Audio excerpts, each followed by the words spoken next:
So I've seen a lot of people picking on my boy out there, the 2020 iPad Pro. People saying it's not that big an upgrade and you should just wait for the next iPad Pro to come out this fall. But I'm here to tell you we should be grateful and we should be thankful this iPad Pro exists, even if that means a lot of you, in fact most of you, shouldn't get it. Let's begin.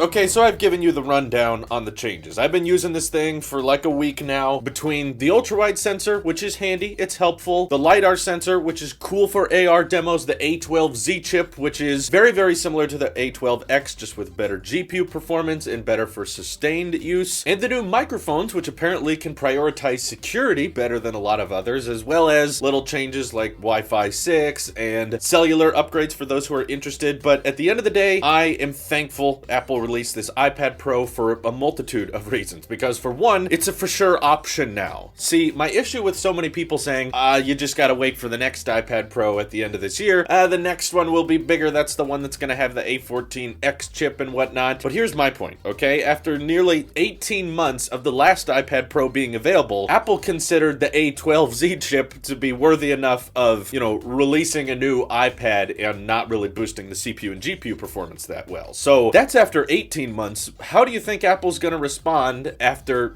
6 to 7 months later after an initial iPad Pro release? So for one, we don't know for sure if there's a new iPad Pro coming at the end of the year. I'm not saying it won't happen. I'm not saying it will happen. My point is it's a guess. A lot of people take analysts and leakers' word as sacred and say, well, there's probably a new one coming at the end of the year, but let me remind you that those same guys said that this iPad Pro was coming out in October, and they were way off on that one. So if the same guys are saying another one is coming this fall, it could be until March that a new iPad Pro comes out. And you know what YouTubers and creators are going to be saying by next March? When the new iPad Pro with the A14X chip and 5G comes out, they'll be saying, yeah, but in just 6 to 7 months, they're going to launch the mini LED iPad, and then you're going to feel like you should wait for that one. So if you want to play the waiting game and decide, yeah, I want to wait for the next one to come out because that one's going to be faster, you can literally wait forever, because if you decide to wait another 6 to 7 months, there will more than likely always be something better by then that can outperform what you can buy today. But eventually, you just gotta settle and pick one. So the reason I think the 2020 iPad Pro is still a decent buy for a lot of people is because Apple has updated what the $800 and $1,000 starting price iPads are worth. For over 18 months now, they've been hardware from 2018. Yes, very future-proof. I really enjoy my 2018 iPad Pro, and it has really no big issues. A12X is still super fast. I love the 120 hertz. I love Face ID. But Apple decided that if someone is willing to spend $800 to $1,000 on a new iPad today, they should get a little bit more up-to-date stuff. Between Wi-Fi 6, between microphones that disconnect manually for security reasons, between improving the GPU, yeah, not by a lot, but an upgrade nonetheless. And that's not to say that no one should be getting the 2018 iPad Pro. In fact, I would say most people should probably buy that one if you're just not willing to spend the extra money on this one. But this new 2020 iPad Pro helps bring down the value of the 2018 iPad Pro, because sure, this adds a ton of features that you guys probably don't care about, but if Apple's willing to put these new features that you guys aren't that interested in into a device that's $800 and $1,000, same as last year, between doubling the storage and increasing the RAM by 50%, adding the LiDAR and ultra-wide cameras, that means that the 2018 iPad Pro, which does not have all these things, gets to get lowered in value, and the things you loved about the last gen iPad Pro are now more obtainable, because there's tons of you that are probably willing to spend $550 to $700 on a 2018 iPad Pro, certified refurbished or on sale or something. So that's my point, is while so many creators out there or so many people may tell you, don't buy this iPad Pro, it's not worth it, it's such a small upgrade, would you have rather Apple did nothing?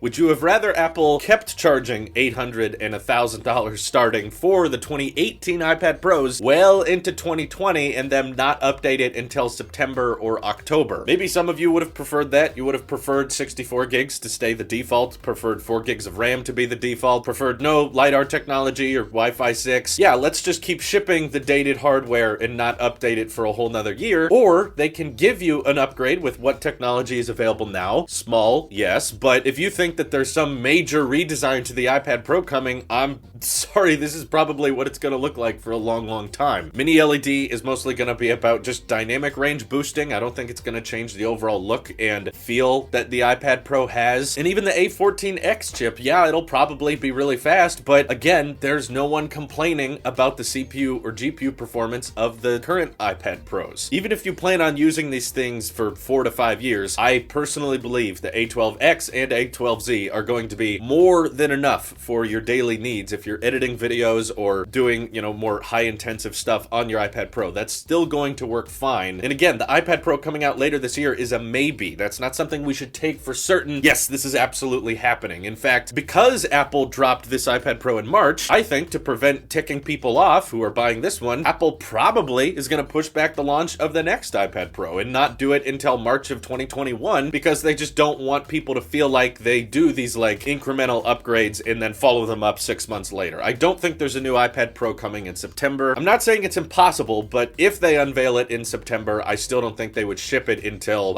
October, November at the earliest, and the changes are not going to be as major as people think they are. I think that people waiting for the A14X chip just have this imaginary performance boost in their head that they need to buy the latest, greatest thing no matter what, but in actuality, will they utilize that A14X chip? I'm guessing not most of them, but that's okay. I like ticking people off on the internet. It's kind of my job. But feel free to let me know how you guys feel about the 2020 iPad Pro. Are some of you guys enjoying yours or just perfectly content using your 2018 iPad Pro? Okay, I get it. That's most of you. Shut up. But feel free to hit me up over on Twitter, join my Discord, and we can talk more about it there. And yes, this was my 2020 iPad Pro review. The upgrades on it are appreciated. They're not major, but they're nice. And the honeymoon phase is over for me. I'm just not noticing the major differences between my 2018 iPad Pro now. And yeah, I think I'm gonna stick with the 12.9 inch. I'm sorry. I know there were so many of you on the fence who were just excited to see which iPad Pro an Apple Sheep was going to continue to use, but I'm kind of banking on, Worldwide Developers Conference announcing a lot of keyboard and mouse features, and if I'm gonna use the iPad as more of a laptop in the future, I want the biggest display possible, and the 12.9 inch iPad Pro is fine. So sorry, 2020 iPad Pro. I love you. I'm glad you exist, but yeah, I'm not keeping it. This is your Apple Sheep here. I'll see you in the next one.